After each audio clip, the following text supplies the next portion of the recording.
It's like I'm trying to make the passage even longer. So we're supposed to be doing today Exodus 35 to 40. And I'm making it even longer from Exodus 34. I'm not going to read the whole thing. This will be a selected reading.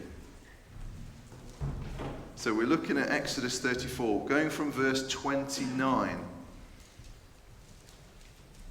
And the big thing here is the glorious ending of Exodus, God's golden ending. Because we started in Exodus 1 in Egypt. To some, God seemed absent. They're enslaved in Egypt. And here in these chapters we see God is wonderfully present with his people. They can't deny his glory. So we'll just dip in back to, first of all, chapter 34, verse 29.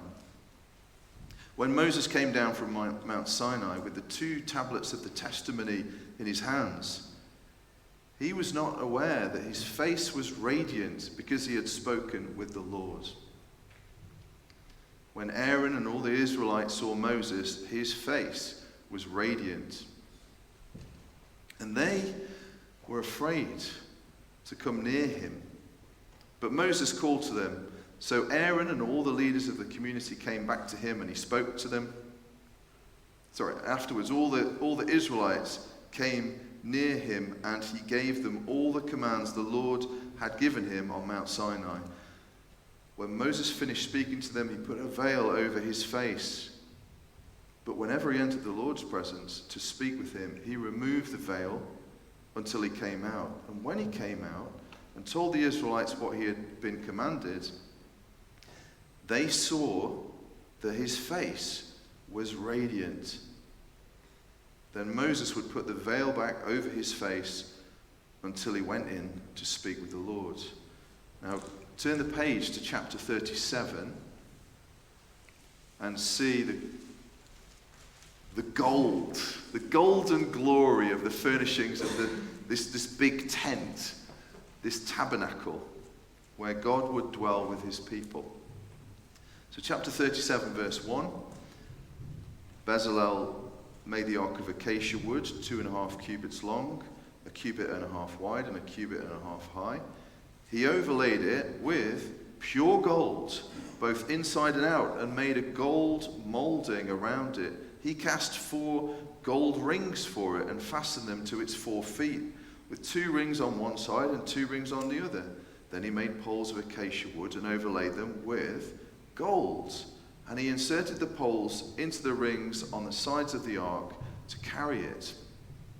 He made the atonement cover of pure gold, 2.5 cubits long and 1.5 cubits wide.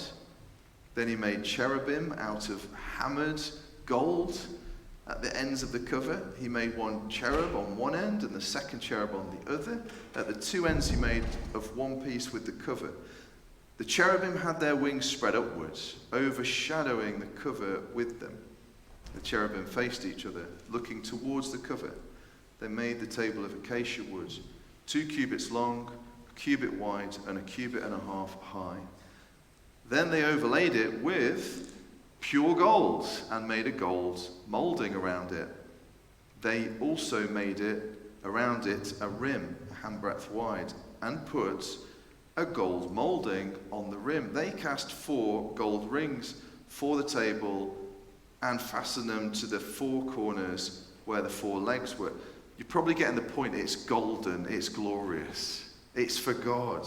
Turn 2 pages to chapter 40 and see the glorious ending of the book of Exodus. The glorious ending, chapter 40, verse 33. So chapter 40, verse 33. Then Moses set up the courtyards around the tabernacle and altar and put up the curtain at the entrance to the courtyard. And so Moses finished the work. Then the cloud covered the tent of meeting, and the glory of the Lord filled the tabernacle. Moses could not enter the tent of meeting because the cloud had settled upon it, and the glory of the Lord filled the tabernacle. In all the travels of the Israelites, whenever the cloud lifted from above the tabernacle, they would set out. But if the cloud didn't lift, they didn't set out until the day it lifted. So the cloud of the Lord was over the tabernacle by day, and fire was in the cloud by night, in the sight of all the house of Israel during all their travels. And so, at this stage, the glorious God of all things was with them all the time. You kind of get the point. It's the cloud, it's the fire. He's there. The wonderful apex moment at the end of Exodus. So let me begin by addressing the elephant in the room. I don't know if we can have the next slide, please, on that. The elephant in the room. Why are we doing 6 chapters in one sermon? That seems like a lot, doesn't it? 6 chapters. The basic reason is this: because much of it has already been done before in previous sermons. There's quite a lot of material in the book of Exodus that gets a second look. So some of the material that we've got in these chapters also appeared in Exodus 25, 26, 27, 28, and the start of 30 and the start of 31.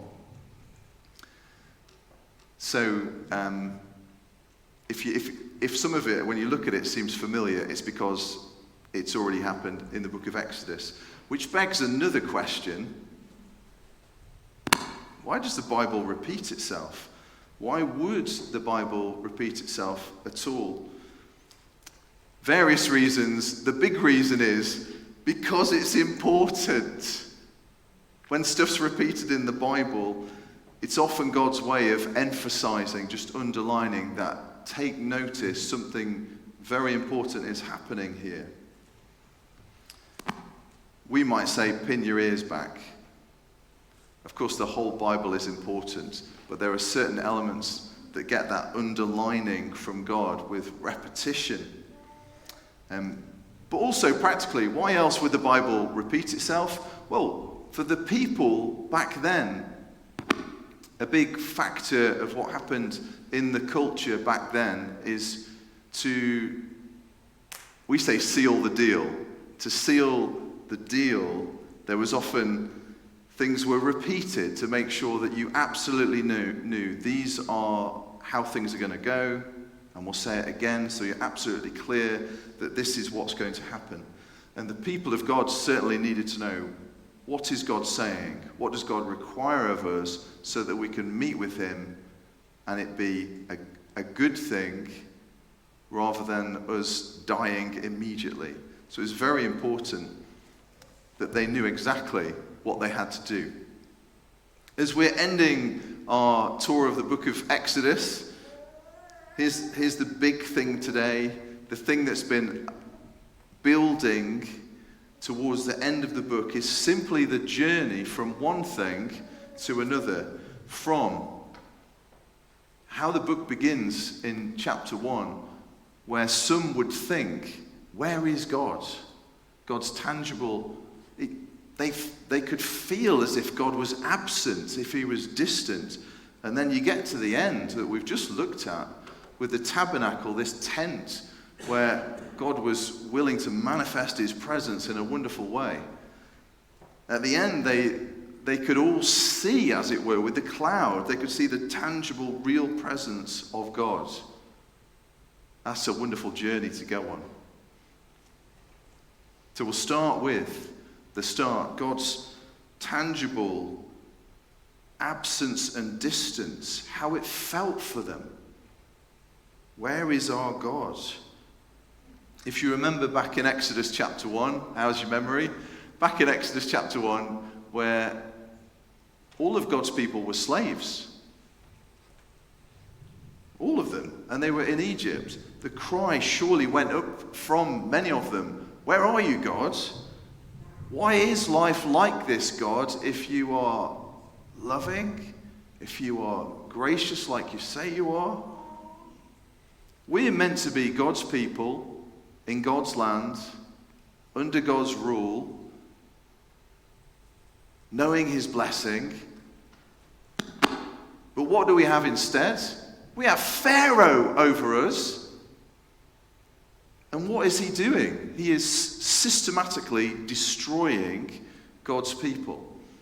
And he's starting with the boys. If you remember, a lot of you will know this just anyway, about Pharaoh saying, right, you need to throw all of those Hebrew boys into the River Nile.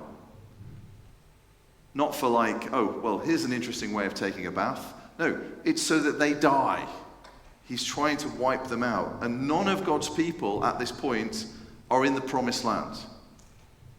None of them, as far as we're aware. They're all slaves in Egypt.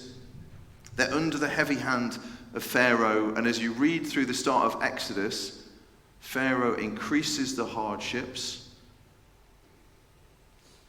But if you know from when we spoke about that before, God was still present in Egypt with Pharaoh and all of that, working in the background his wonderful plan.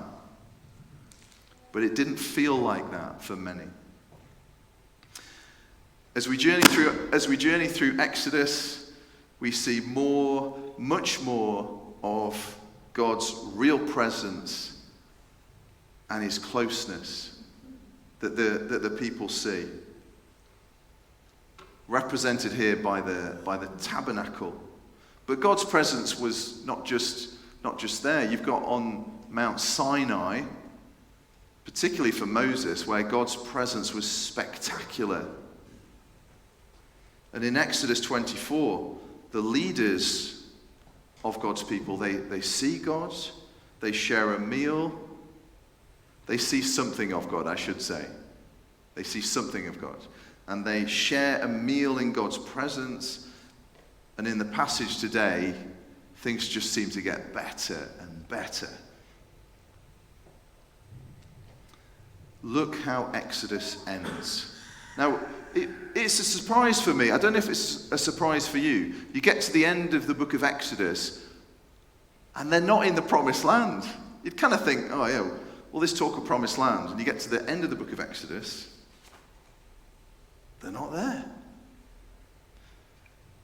If you want to get into that promised land and figure out, what happens next, in your own time reading the Bible, I would recommend you read Numbers, which I know doesn't sound very exciting, and there are quite a few numbers in there, but there's also quite a lot of narrative story to say what happens next. And then read Joshua, and they are in the promised land. They're over the river. They're all the way in. So if you want to get into a book in the Bible where they actually get into the promised land, it's not Exodus, it's Numbers, and then it's Joshua would be my recommended route. So Exodus has some other high point that it finishes with, and we're going from God's absence to God's presence. Real presence. The stage is set, the tabernacle is there, and finally it gets completed according to God's command. And we get these words, which I think for a lot of God's people at that moment it was like, whew, finally. Exodus 40:33, where we read, and so Moses finished the work. Well, Moses is the figurehead. He didn't do it all himself, did he? But Moses finished the work. And then what happened? At the end of the book of Exodus, what happened? Well, let's look again, chapter 40, verse 34 to 38. And if you can, with this, just try and imagine it. Then the cloud, after the tent is ready, then the cloud covered the tent of meeting, and the glory of the Lord filled the tabernacle. Moses couldn't enter the tent of meeting because the cloud had settled upon it, and the glory of the Lord filled the tabernacle. It's just if you didn't get it the first time, The glory of the Lord is filling this place. On to verse 36. In all the travels of the Israelites, whenever the cloud lifted from above the tabernacle, they would set out. But if the cloud didn't lift, they didn't set out until the day it lifted. So the cloud of the Lord was over the tabernacle by day, and fire was in the cloud by night, in the sight of all the house of Israel during all their travels. Do you see the glory of the Lord filled the tabernacle, and everybody knows it. Everybody can see it. There's not a question about this. There is the cloud, there is the fire, there is the presence of God with his people. And there's a bit of a shift here, because the tangible presence of God has shifted from Mount Sinai to centrally, right in the middle of God's people. So from the mountain to the middle of the people, God is there. There's a real wow factor to it. The God of glory is seen, it's undeniable, his presence day by day. Which may or may not seem relevant to you, but the thing is, this is God's eternal plan for his people. For all those who've turned their life over to Jesus, this is what you're experiencing today, and it's the shape of your future. That God himself is going to dwell with his people profoundly, personally, undeniably, and it's going to be for your good and his glory. Anyway, going back to Exodus, what we have in Exodus chapter 35 to 40, how is it that ordinary human beings, like me and you, like those people back then, could get to live every day alongside the extraordinary God? How is it possible that they could be alongside the real presence of the God of everything, who is holy, holy, holy? How can God be in their camp and yet they still live? How is it possible? And the answer we've been getting from Exodus again and again is God made it possible. God wanted this. He arranged the precise details which we see in these chapters. And then God came down. God made the arrangements, and then God came down.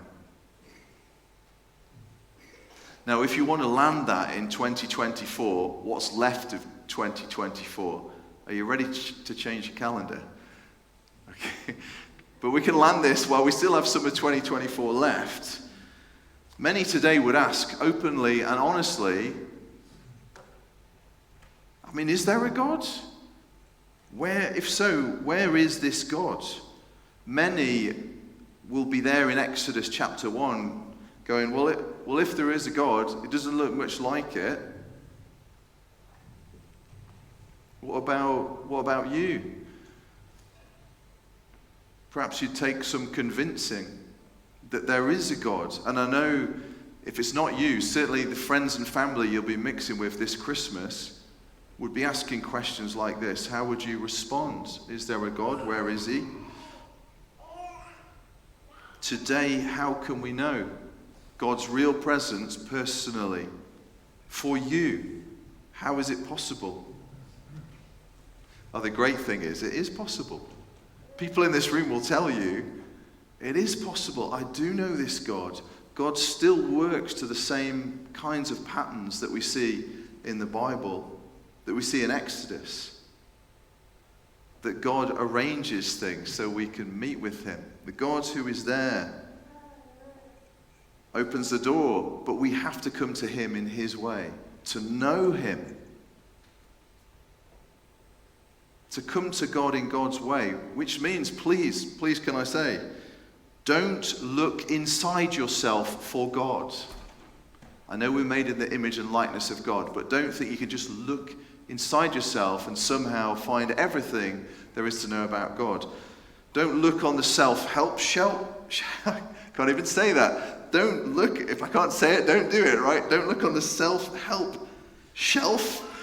There's a tongue twister in the nearest bookshop. Please don't look into crystals. The nonsense that is crystals that's so popular. Don't look into clairvoyance.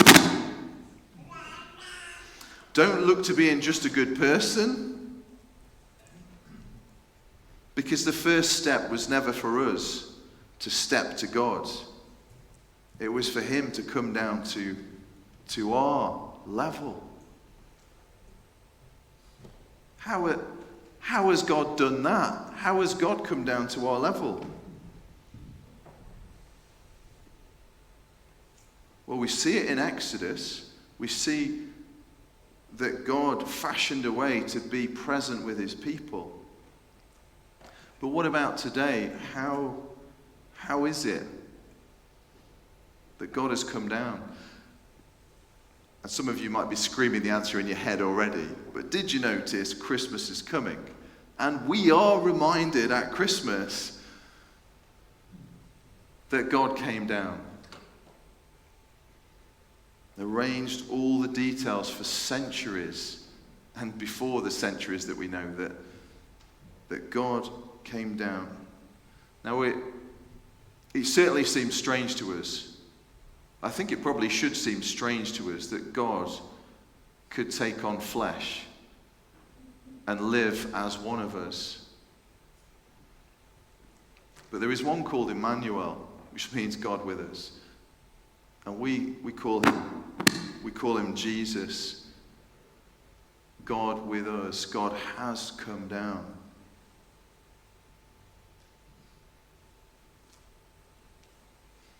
But how can we know God through,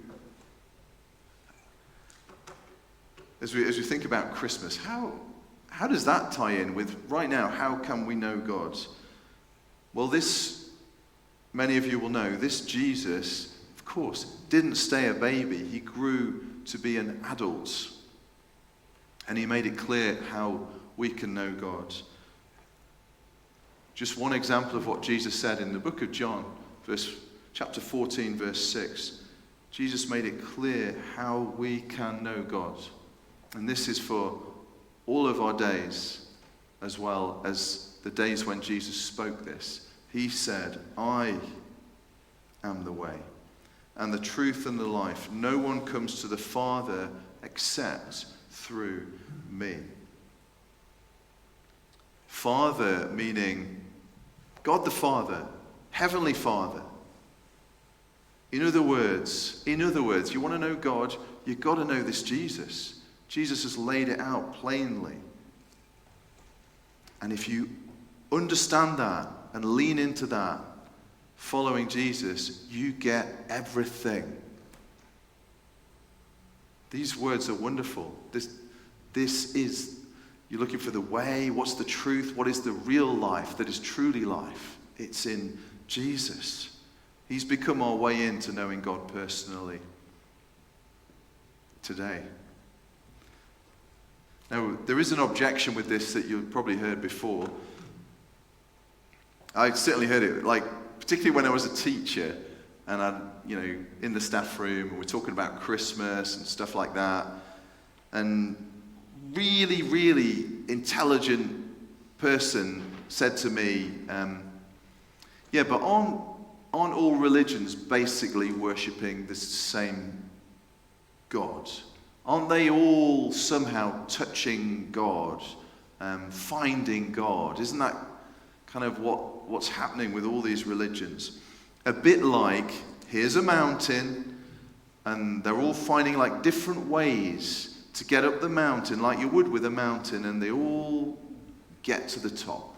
And they all and there's God, and it's the same God. Isn't that right? What's the right answer to that question? Well, I'm going to go with Jesus on this one, who basically says, no, that is not what is happening. Many are deceived and are not heading for what they think they're heading for. Because Jesus said, we have this again, Jesus said, I am the way, the truth, and the life. No one comes to the Father except through me. Which is, when you figure that out, what he's actually saying, it's got to come across, and it has come across to many as very narrow, and some would say arrogant, particularly when Christians, when we try to explain this, it's like, you're so arrogant, how could you say such a thing? To say that Jesus is the only way to God. And to be quite clear, it is an offensive thing to say. If it's said and it's understood, it is offensive, because it means that all the other ways that people devote their lives to is not the way. I mean, it's almost like dare you to go into the Derby on, get a big microphone and go, everything that you're living for is going to lead to a dead end unless it's in Jesus. It's pretty offensive to say that all the other ways are dead ends, which means, to be really clear on this, it means that Islam is not the way.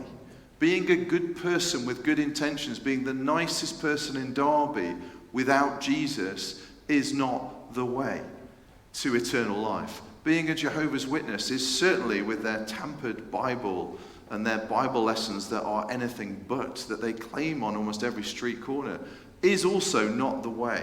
Mormons, you may have gathered, is also not the way. Being a very committed Buddhist who is learning how to meditate better than anybody else in Derby is also not the way. Do you see how offensive that is?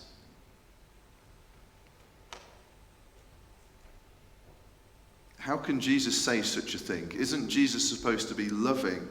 But he's saying something that sounds supremely arrogant. It's Jesus not saying, I know of the way. He actually says, no, it's me. I am the way.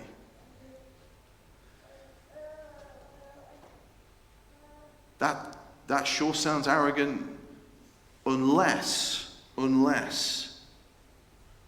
you actually are God. If you are God in the flesh, all you're doing is saying, this is the truth. I have come from heaven to earth to die for you so that you get to go to heaven rather than to hell. It's just the truth. From Jesus, he knows what he's talking about. He's telling the truth. Put it this way. When God steps onto the stage of human history and tells us how it is, all other bets are off. Because he knows the truth. We can stop speculating. Is there a God? What is God like? How do you get to heaven? And we can stop saying, when I think of God, I like to think of him like this. If it's got nothing to do with Jesus, it's got nothing to do with the truth.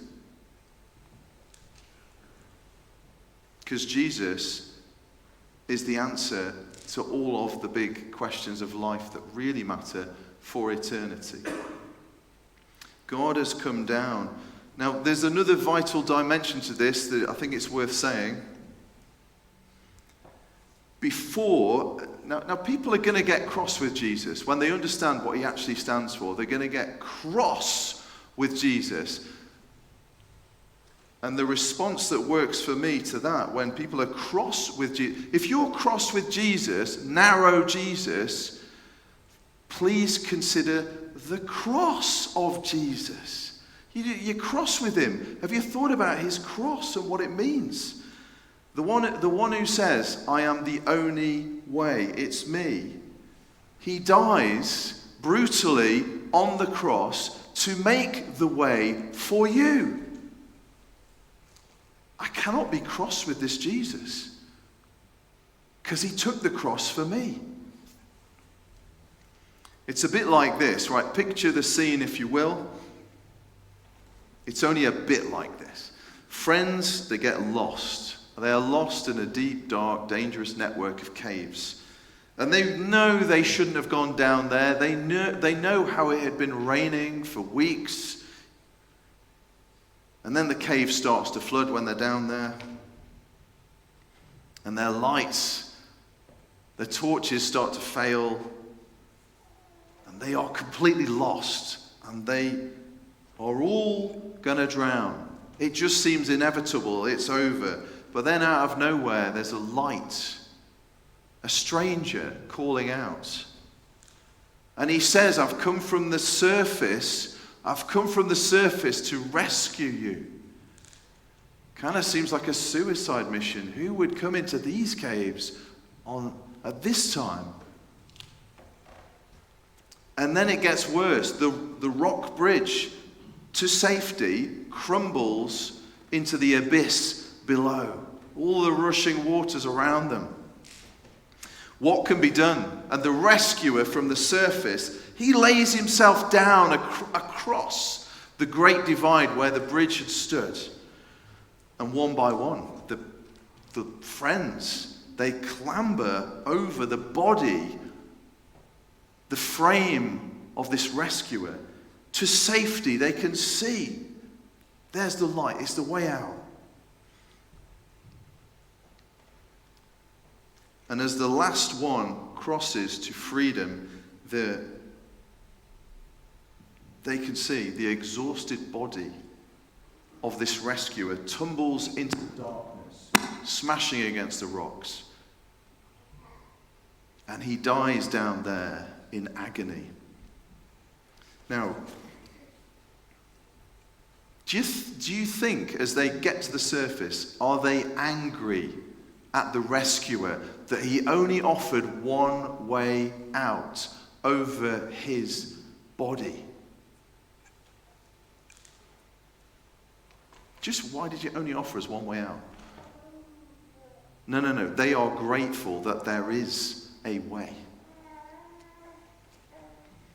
Neither should we be cross at Jesus that he offered himself as the one way on the cross, dying to save us in agony. Let's make this personal for us. Through this Jesus, we can know God's real presence, his closeness today. You can know God for yourself today. Yes. Take an example. Jesus said in John chapter 10, verse 27, he says this, "My sheep listen to my voice. I know them and they follow me." When Jesus says sheep, he means his people, his followers. And this still happens today. We hear from the living God. We hear from God the Son today. We hear from God the Father today by the Spirit. How does this happen? The big way this happens is through this book. We get our Bibles open, as we've been doing today. We get our Bibles open. God's words are held here. The words of the living God, the God who is there, his words, we say, and it's his words are held here as he wanted them to be for us, so that we might know him. Now, wonderfully, many in this room have experienced the presence and the closeness of God, and they've heard God's voice in power from this book. Some are even nodding, because the Spirit of God causes this book to live today. Now, I know that to many in Derby, we can look like crusty, irrelevant Christians with a boring book. What are we, librarians? You like your books? What's wrong with you people? But hear this, our experience is to hear God's voice time and again from this book, to be moved, to be changed, to be more in love with our great God who has saved us. Oh, it's good. And we can echo the words of Luke 24. Those on the road to Emmaus, and they said, were not our hearts burning within us while he talked with us on the road and opened the scriptures to us? They're talking about Jesus when he opened the scriptures to them. And for us today, that's much of our experience. Our hearts burning within us while Jesus talked with us, with the scriptures opened.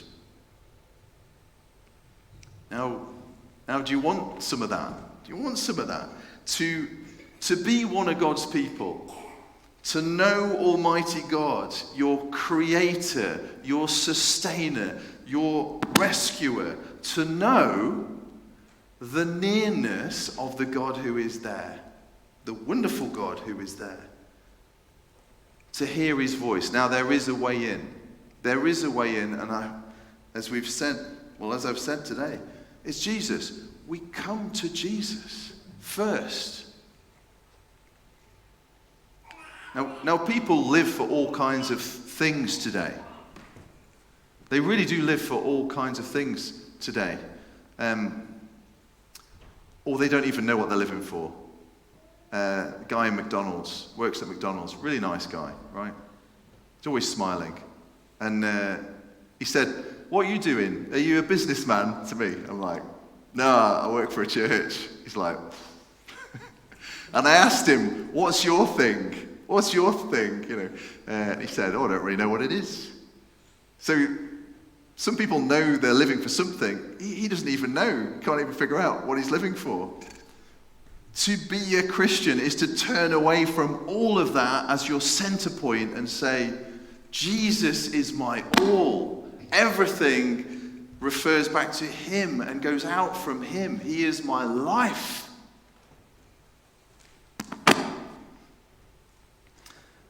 And when we've made that turn, and God has brought that into our lives, then day by day, with open Bible, we hear God speaking, Father, Son, and Holy Spirit. Until that day when we see our God face to face. Now we're going to sing a closing song. Turn your eyes upon Jesus.